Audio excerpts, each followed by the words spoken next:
Bertie the bus was giving some visitors a tour of the island of Soda.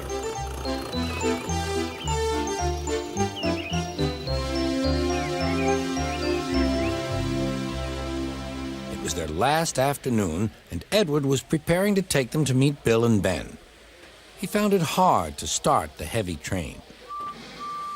Did you see him straining? Asked Henry. Positively painful, Remarked James. Just pathetic. Grunted Gordon. He should give up and be preserved before it's too late. Shut up, burst out Duck.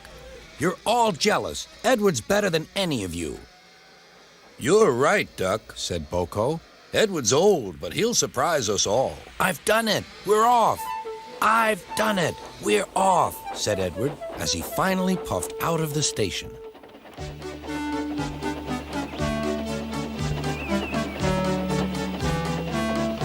Bill and Ben were delighted to see the visitors. They loved being photographed. Later, they took the party to the China Clay Works in a brake van special.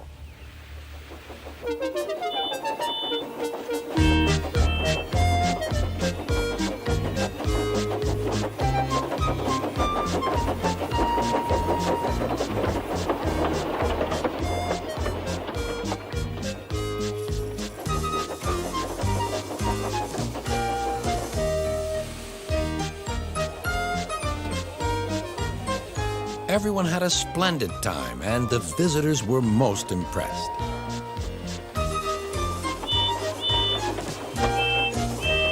Then Edward took the visitors home.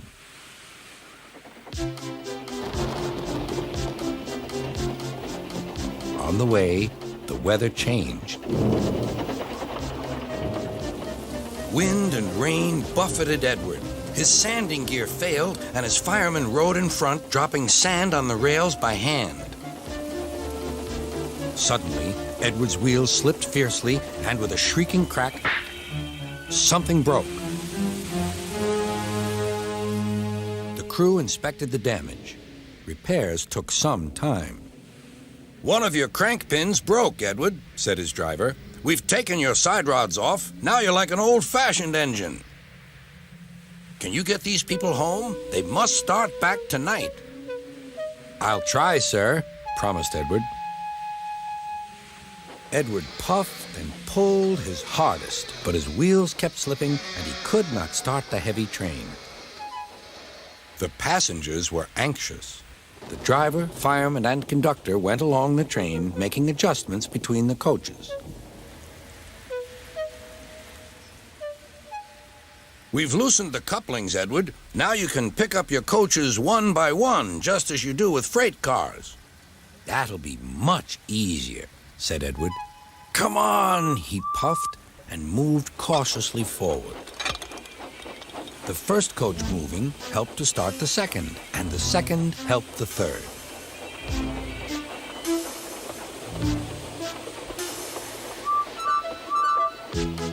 I've done it! I've done it! Puffed Edward. Steady, boy, warned his driver. Well done, boy! You've got them! You've got them! And he listened happily to Edward's steady beat as he forged slowly but surely ahead.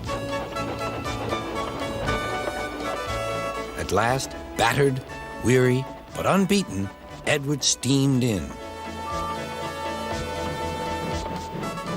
Henry was waiting for the visitors with the special train.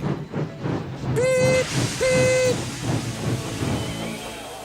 Sir Topham Hatt angrily pointed to the clock, but excited passengers cheered and thanked Edward, his driver, and firemen.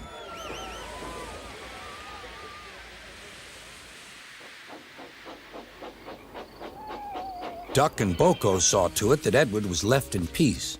Gordon and James remained respectfully silent.